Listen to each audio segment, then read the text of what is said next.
नमस्कार, मी अशोक मुरुमकर. काय सांगतामध्ये आपलं स्वागत.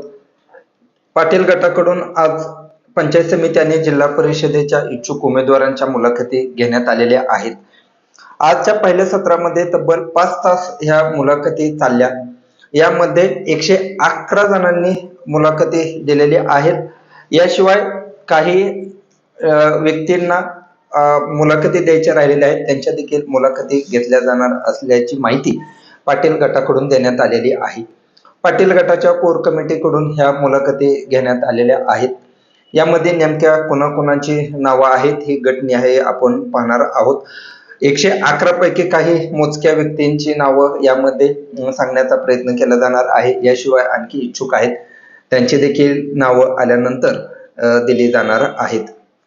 कोर्टी जिल्हा परिषद गटामध्ये जिल्हा परिषदेच्या माजी सदस्या सवितादेवी राजे भोसले, उमा फडतरे यांनी मुलाखत दिलेली आहे. याशिवाय कोर्टी गणात डॉक्टर अमोल दुरंदे, प्राध्यापक संजय जाधव, राजू भोसले यांनी मुलाखती दिलेल्या आहेत. केतूर गणासाठी हनुमंत नवले, विलास कोकणे, बाळासाहेब जरांडे वकील, संजय फडतरे, सुजित काटमोडे यांनी मुलाखती दिलेल्या आहेत. पांडे गटासाठी राष्ट्रवादीचे जिल्हा सरचिटणीस संतोष वारे यांच्या पत्नी आणि जिल्हा परिषदेच्या माजी सदस्या राणी वारे यांनी मुलाखत दिलेली आहे. याशिवाय सावंत गटाचे ॲडव्होकेट राहुल सावंत यांच्या पत्नी ज्योती सावंत यांनी देखील मुलाखत दिलेली आहे. याशिवाय महिला कुस्तीवीर पैलवान पल्लवी सुपनवर यांनी देखील या गटासाठी मुलाखत दिलेली आहे. पांडे गणासाठी किशोर खराडे व विनोद गरड यांनी मुलाखत दिलेली आहे. रावगाव गणासाठी युवराज जाधव व धनंजय काळे यांनी मुलाखत दिलेली आहे. चिकलठाण गणासाठी चिकलठाण हा सर्वसाधारण आरक्षण आहे. या गटासाठी हा गट अतिशय महत्वाचा मानला जातो. राजकीय दृष्ट्या हा सध्या हॉटस्पॉट बनलेला आहे. या गणाचं सर्वसाधारण असं एकमेव असलेलं आरक्षण आहे करमाळा तालुक्यातील 6 गटांपैकी. त्यामुळं येथे नेमके उमेदवारी कोणाला मिळणार हे पाहावं लागणार आहे.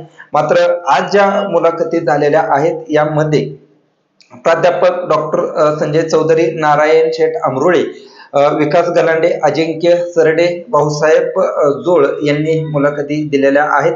याशिवाय चिकलठाण गणासाठी पुष्पा सरडे, अश्विनी जोळ, गीता बोराडे, प्राजक्ता पोरे यांनी मुलाखती दिलेल्या आहेत.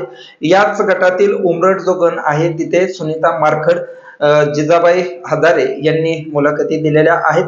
वीट हा जिल्हा परिषदेचा गट हा देखील महत्वाचा गट मानला जातो. येथे बिभीषण आवटे, अभयसिंह राजे भोसले, अश्विनी नीळ यांनी मुलाखती दिलेल्या आहेत. वीट गणासाठी मंगल जाधव, स्वाती चोपडे व पूजा कानगुडे यांनी मुलाखत दिलेली आहे. हिसरे गणासाठी कृती लावंड, बप्पा अतकरे, समाधान फडतरे व दत्तात्रय जगदाळे यांनी मुलाखत दिलेली आहे. वांगी गटासाठी वांगी गट हा कायम पाटील गटाचा बालेकिल्ला मानला जातो आणि या गटासाठी ॲडव्होकेट सविता शिंदे यांच्यासह वंदना पाटील, द्वारका रणसिंग, वंदना आरकिले, रुपाली गोंडसे यांनी मुलाखती दिलेल्या आहेत. या गटातील वांगी गणासाठी छाया गोडगे, विद्या सरडे, मनीषा जगदाळे यांनी मुलाखत दिलेली आहे. जेऊर गणासाठी कविता वयेकर, संगीता फडतरे व यमुना केकान यांनी मुलाखत दिलेली आहे.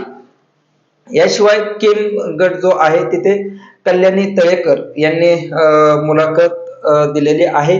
याशिवाय या गणासाठी नितीश शेठ सपकाळ, शिवाजी गवळी, योगेश लोंढे, दादा भांडवलकर यांनी मुलाखत दिलेली आहे. तर केम गणासाठी बाळासाहेब सुरवसे, अमरजित साळुंके राष्ट्रवादीचे तालुकाध्यक्ष आहेत त्यांनी मुलाखत दिलेली आहे व ज्ञानेश पवार यांनी मुलाखत दिलेली आहे.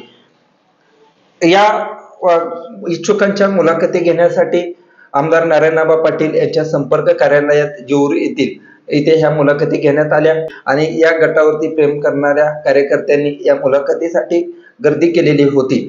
आदिनाथ सहकारी साखर कारखान्याचे धुळाभाऊ कोकरे, यानंतर नवनाथ बाप्पू जोळ, देवानंद बागल यांच्यासह सुनील तळेकर यांच्या माध्यमातून या मुलाखती घेण्यात आल्या होते. कोर कमिटीच्या माध्यमातून या मुलाखती घेण्यात आल्या आहेत अशी माहिती देण्यात आलेली आहे. यामध्ये नेमके कुणाला उमेदवारी मिळणार हे पाहावं लागणार आहे. मात्र अनेक इच्छुकांनी त्यांच्याकडे नावं कळवलेली आहेत.